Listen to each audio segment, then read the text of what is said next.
Shalom, Bapak Ibu Saudara yang terkasih di dalam Tuhan.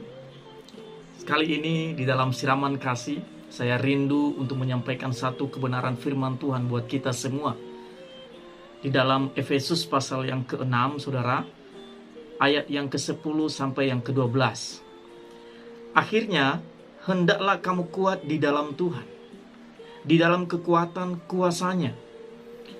Ayat 11, kenakanlah seluruh perlengkapan senjata Allah, supaya kamu dapat bertahan melawan tipu muslihat iblis. Karena perjuangan kita bukanlah melawan darah dan daging, tetapi melawan pemerintah-pemerintah, melawan penguasa-penguasa, melawan penghulu-penghulu dunia yang gelap ini, melawan roh-roh jahat di udara. Saudara yang terkasih di dalam Tuhan, kalau dulu orang berperang antar bangsa, bahkan antar kelompok, mereka harus memperkuat benteng kekuatan mereka, supaya setiap kelompok yang akan mendapatkan kemenangan, mereka kuat, dan sehingga akhirnya mendapati kemenangan itu. Dan saya percaya bahwa mereka tidak akan menang dengan sendirinya saja, kalau mereka tidak kuat, kalau mereka tidak dipersenjatai dengan peralatan-peralatan perang yang kuat. Saudaraku yang terkasih di dalam Tuhan, melalui ayat Efesus pasal yang ke-6 ini, ayat yang ke-10 sampai yang ke-12, kita harus kuat, saudara. Kuat karena kuasa Tuhan yang berkuasa dalam kehidupan kita. Kuat di dalam firman Tuhan. Melalui firman Tuhan hari ini mengingatkan kita semua, lawan kita bukan lagi secara fisik, saudara. Bukan lagi bahkan yang kita bisa lihat secara daging. Tidak. Tetapi lawan kita adalah tipu muslihat iblis.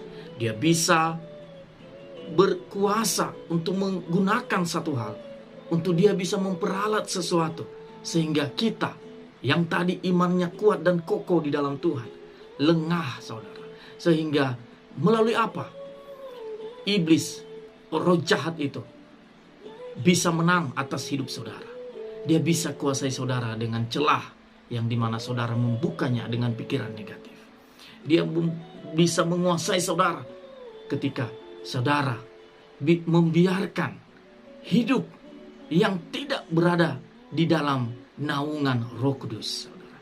Maka oleh karena itu, pesan saya buat kita semua, saudara, hendaknya juga kita kuat di dalam kekuatan kuasa-Nya.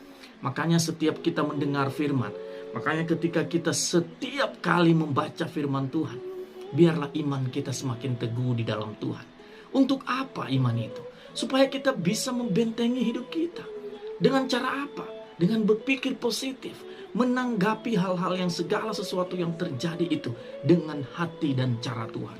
Saudaraku yang terkasih, saya yakin dan percaya, apapun tipu muslihat iblis yang ingin menguasai kehidupan saudara, yang ingin menggagalkan kebaikan Tuhan dalam hidup saudara, kalau saudara punya benteng kuat, yaitu kekuatan kuasa-Nya, saya percaya engkau akan menang, bahkan lebih daripada pemenang.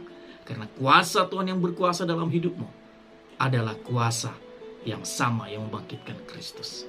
Bapak Ibu Saudara yang terkasih dalam Tuhan, biarlah kiranya firman Tuhan ini, nasihat melalui firman Tuhan ini, dapat menguatkan hidup kita.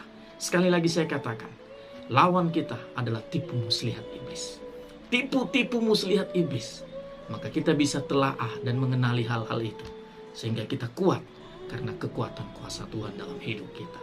Oleh karena itu, terus bangun hidup saudara dalam Tuhan. Terus bangun pujian penyembahan saudara.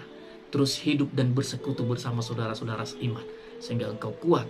Ada dasar kebenaran firman Tuhan yang terus bertumbuh, membuat saudara menjadi dewasa di dalam Tuhan. Tuhan Yesus memberkati kita semua. Haleluya. Shalom.